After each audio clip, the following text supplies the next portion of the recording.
venons de l'éternité, nous allons à l'éternité. Nous avons quitté le Kindumba pour aller à... Mon aventure dans le groupe Bayouda Diko.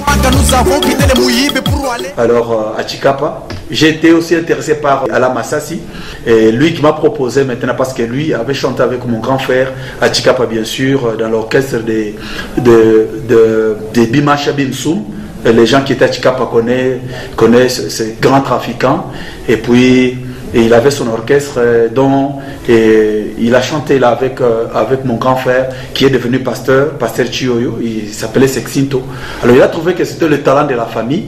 Alors il m'a proposé maintenant de monter avec lui l'orchestre, le premier orchestre qu'on a monté avec lui s'appelait The Folk Rap Machine, donc folklore rap machine. Pourquoi? Parce que moi je faisais le rap en Chiluba, lui était le compositeur de Chalamwana, il composait aussi les chansons pour le Limbawakuchi, le groupe Bayouda, et voilà, il m'a proposé de faire avec lui cela. Il voulait vraiment me relancer parce que lui, il était devenu trafiquant, il ne pouvait pas vraiment continuer avec la musique, mais quelque part il voulait aussi financer la musique et le jeune talent. Il m'a proposé, on a fait avec lui l'orchestre là. C'est après 2 ans qu'il a maintenant rencontré les Limba à Chikapa pour maintenant former avec lui le groupe qu'on appelle Bayouda d'Isaïr à l'époque, c'était en 92-93. Et à Chikapa, soutenu par son beau-frère Bati Bangajuf, qui a financé et donné son argent pour qu'on aille à Kinshasa, et afin de présenter la musique qui est appelée aujourd'hui Bayouda du Congo. Et voilà, j'étais au départ de cette musique, de cette aventure. Parce qu'à moi-même, j'avais déjà le besoin na Kinshasa, d'affronter les grands artistes au la télévision. Bien aimé, tant qu'on a écouté la vie là, a découvert qu'on a une scène. Na concert ou bien concours de danse payant, alors que nous avons trouvé un artiste extraordinaire. Il a brûlé vite l'envie. Il y a eu que produire Ngaï, qu'encadrer Ngaï. Bien aimé, et qu'il m'a dit que je veux te produire. Toi, mon frère, ma soeur, tu as eu des promesses qu'on va te produire. Si on peut te produire, oui. Laisse que le Seigneur Jésus te produise. Que toi-même, soit tu penses, tu trouves les voies et moyens pour pas produire, comme ça produit. Peut-être que vous allez en embêter, na lolengo yo moneli, parce que vous allez posa, au comme le kola kingandi, au comme le kola kingandi, au comme le kola kingandi. Vous allez que CP là-bas produire yo. Dans nos autres producteurs, dans le bas qui maintenant ça y est. Imaginez, dans cette année, c'était en 1992, 93. Et c'est là qui année blanche. Pour n'avoir oyo, bayebi, natan wana. J'étais dans 5e des humanités, na Chikapa. Pour na kende na 6e, na présenté les examens d'état. Bien aimé, le col a tanga quitté, et c'est qui année blanche, na profité na ngai, na lobby awa, na bouki na ngabik, ngai faut affronter musique. Bande ko tozaki na bango mususu bakoti Angola, baki kosa na bango kayo. Alors habité, na kayo na kokate, na sa na kaka musique. Mais parce que je n'avais pas quelqu'un, où il fallait qui aille bala koyo bala kanga penda vie na ngai. Na bana baki na za jeune, je suis beau, na za plein de talents. Il fallait que talent na ngai, le ko na banda koyoka déjà, que talent na ngai comme ça nga mutu. Oh bien aimé. J'ai posé la question na manager nanga, il dit que Negezabo, sauf famille nanga, pasteur Chioyo, mon grand frère, ainsi que toute la famille qui n'a commencé la musique païenne, et vous allez bien été, vous allez bien été, na basi qui vous allez vraiment malamuté.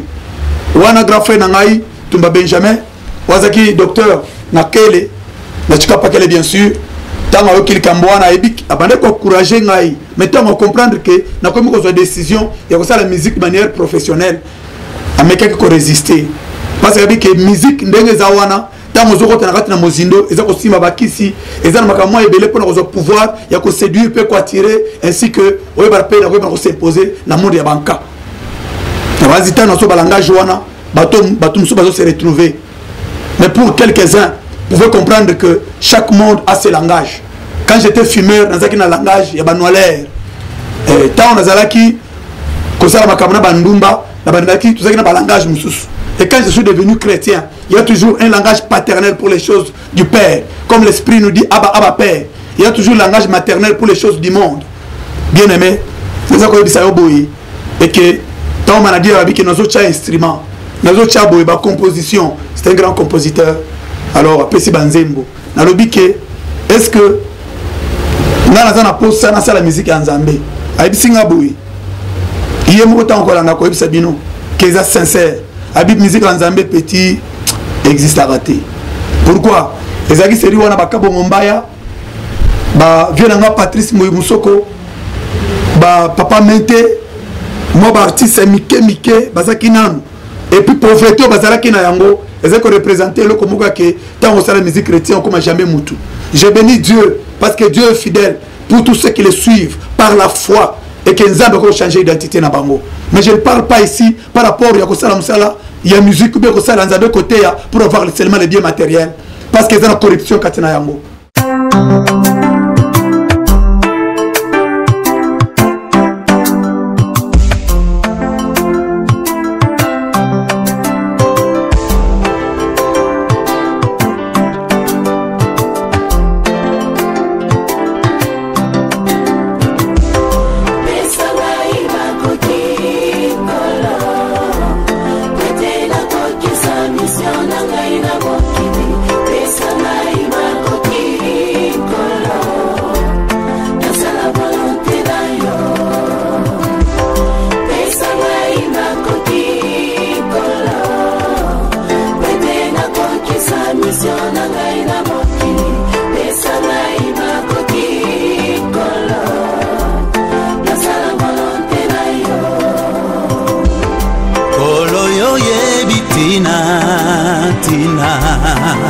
Yo yebitina yo poninga kolo Yesu yo pona kipetelo molobi ya mbisi yo pesa ye makoki ya komaki molobi ya milimo na bato pesa ka vision yo pesa ka pe provision.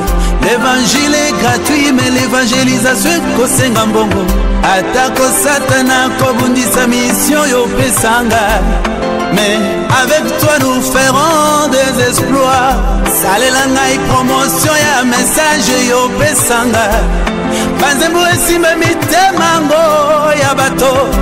Pesanga imakoki kolo. Nasa la volonté na yo Yahweh pesanga. Pesanga imakoki kolo. Kolo. Mission na ngai na mokili na yo. Makoki kolo Yahweh pesanga Makoki Yahweh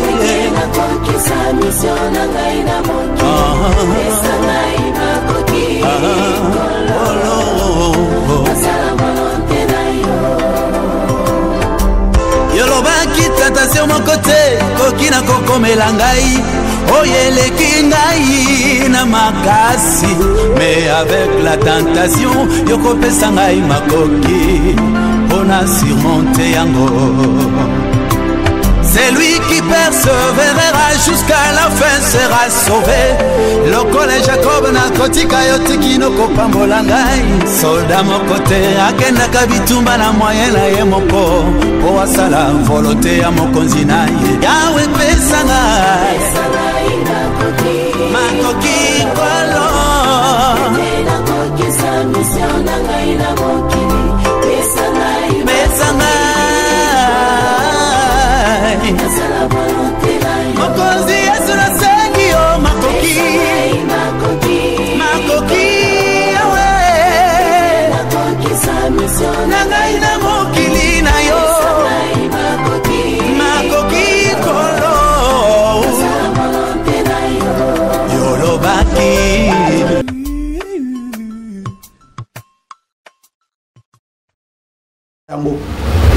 Bien aimé, je vous dis, quand on m'a posé question, j'avais peur, de sorte que, comme jamais, musicien du monde, pour nous discréditer, famille n'a pas ministère à papa Nangaï. Alors, on composait qu'ils aiment ensemble. Si j'ai une bonne mémoire, Ezaki Mokili, atelier de Satan. Zembwana, c'est plus que Mingi. Et puis, c'était un bon compositeur qui n'a pas bien. Mais tous les Zembo Nzambe, ils sont en Zembo, tous les la Mokili, tous les la Bassi, tous les la Pembo, qui culture Nabiso, n'a pas conseil Moussous. Ceux qui peuvent Yembeli Maï, ceux qui peuvent Yembeli Forêt équatoriale, le qu'on appelle réchauffement climatique n'a pas Moussous. Ceux qui peuvent Yembeli Boy, ils en ont bien.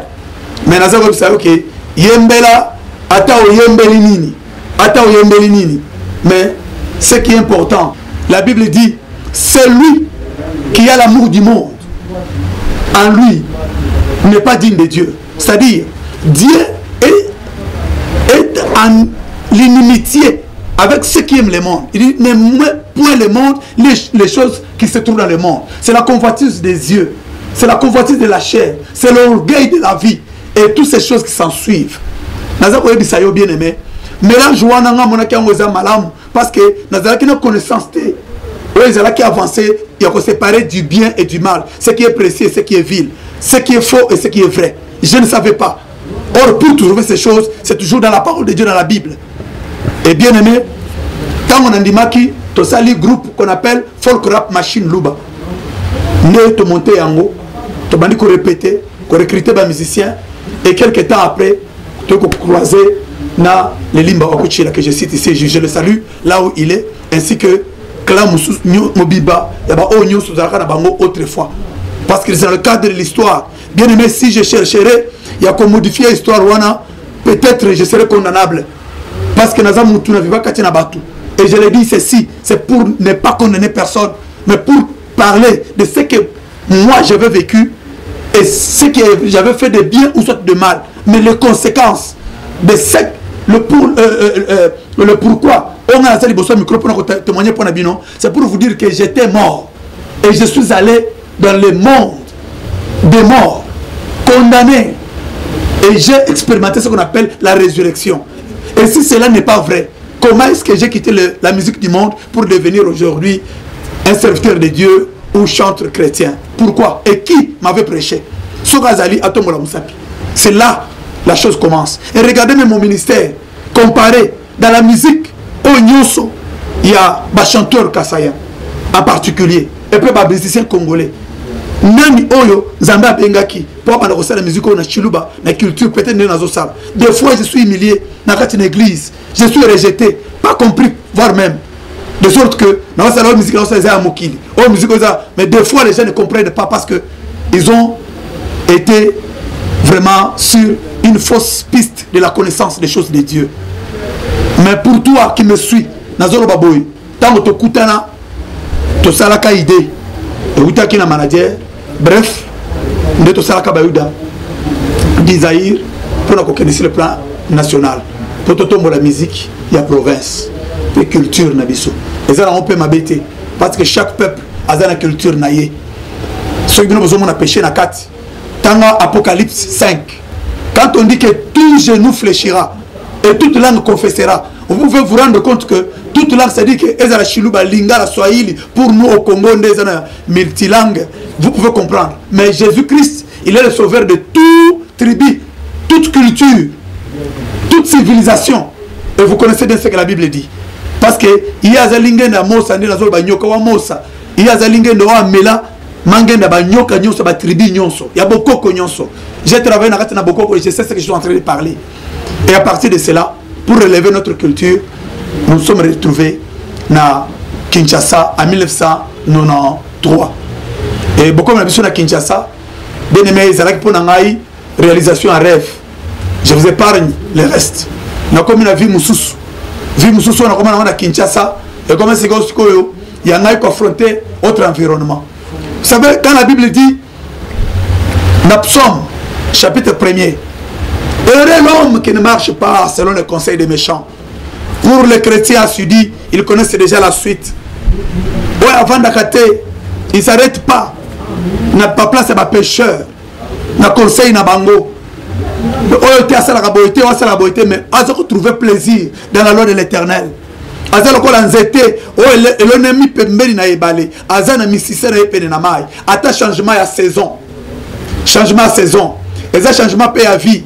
Et ça changement peut attaquer aux alaki au sala musala diplôme siko etuli babengana na musala la bato ebele lelo soki siko oza na katina connexion songolote babengana na musala nazo koma kuna pona kokoma sona komi na point aliwa na sima na kofongola makambo na bozozela et asimba ki bakisi wasala ki boya boma ki bato nazo lo bango parce que je vais condamner l'ancien moi, l'homme charnel là, je le condamne parce que la Bible dit ne prenez pas part aux œuvres fructueuses du diable, mais condamnez-les.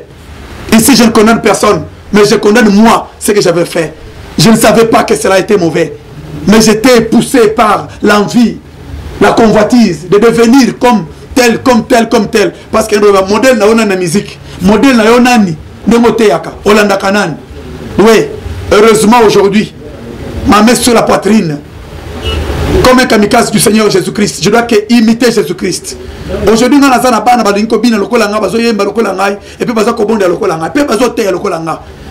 mais ce que on vérifie bien modèle aux Hollanda, tu peux comprendre maintenant aucun de Soukawapi. Bien aimé, je vous dis, on a souffert à Kinshasa avec le groupe Bayuda et on a commencé à travailler. Le Kola Tokoma qui est déjà dans le cours des grands, bien aimé, Makambo Koma qui est dans le Kinshasa, est la province T. Quand on est à Kinshasa, et comme vous avez partagé, c'est un moko, n'a pas grand nom, il y a la musique congolaise. Oh, bien aimé. Mais pour moi, laissez-moi vous dire que Bible les Baboye et que Nathan, oh, et Pessamélio, et Sengeli, qu'on rachetait le temps car les jours sont mauvais. Mais pour Nangaï, je savais que pour nous exceller, nous avons déjà à Kinshasa, et Sengela qui sukoyo, nous avons soutien à solo. Soutien à solo peut-être, nous avons yemba, et Sengeli ba boss, Sombolo, tous bimela, ba mera kilo, oh, nous avons soutenir biso. Bien aimé, je vous dis, Naï, moi, un pasteur, et le roi Liboso, je vous parle ici, il y a Massanda. Nabandai Kobina, Maebakate, que non, Sengeli la Bokolango. Jusqu'au point, Nabaninga Nangai Mususu. Tobanokuta Nabana Banganda, il y a Diamba. Bamusu Bazo Michaba Tonga. Il y a le Pipi, Bazo Benda Nazolo, Bamususu, Amonike Diamba est à niveau assez, Amatina niveau à drogue, Bakoka, donc Bakokaïne, bien sûr. Mususu, Amonike Soka Meli, Chichampa, Asangi Sina Banini, Bataba Mususu, Pe Asangi Sina Diamba. Comme niveau assez, il faut mettre niveau wana. Mais laisse-moi te dire, bien aimé. Proverbe, Ezakolo Baboye, Nengeni ni Masanga. Ezali, tango yoza ko tia verboy. Ezali ko la serpent mobimba. Il y a basilic. Pour yozali ko avaler, pour akopiquer yo. Et puis, ne okomiko côté patepa. Okomiko ba betinga ina na betinga. Okomiko la mutoza na hors périmètre cellulaire. Mutozo vivre na retard. Obandiko vivre ka ba retard na ba retard. Ezabilo ko ngana vivaka.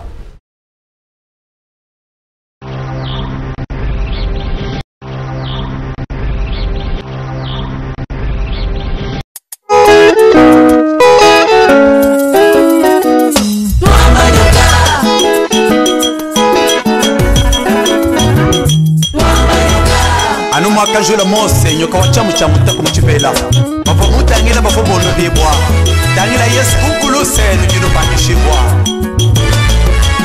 nyoka gayi ujumina nyoka mikwawe yo ujumina nyoka nyoka gayi ujumina nyoka mikwawe yo ujumina nyoka wa mose ujumina nyoka tukwawe ujumina nyoka wa moyise ujumina nyoka nyoka tukwawe ujumina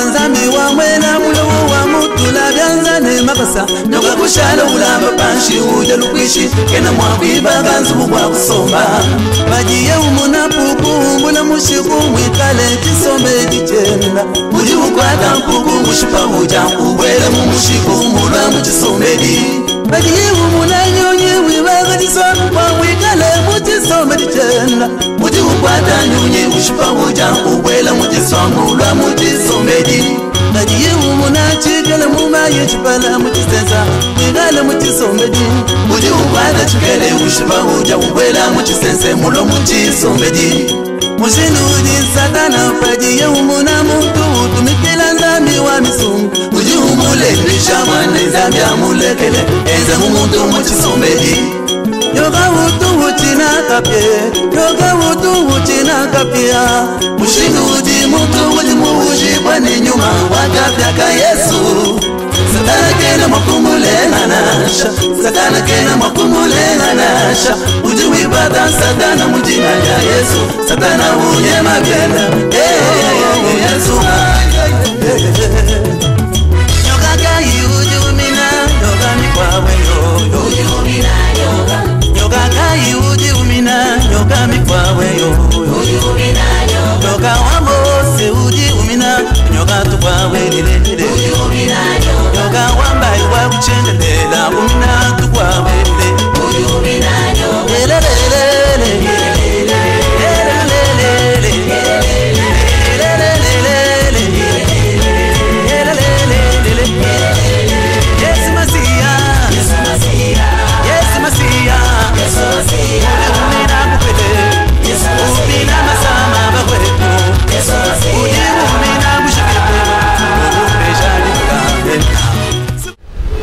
Au départ, dans Nganda, il y a Diamba. Nganda, c'est l'endroit où les gens prennent les chanvres.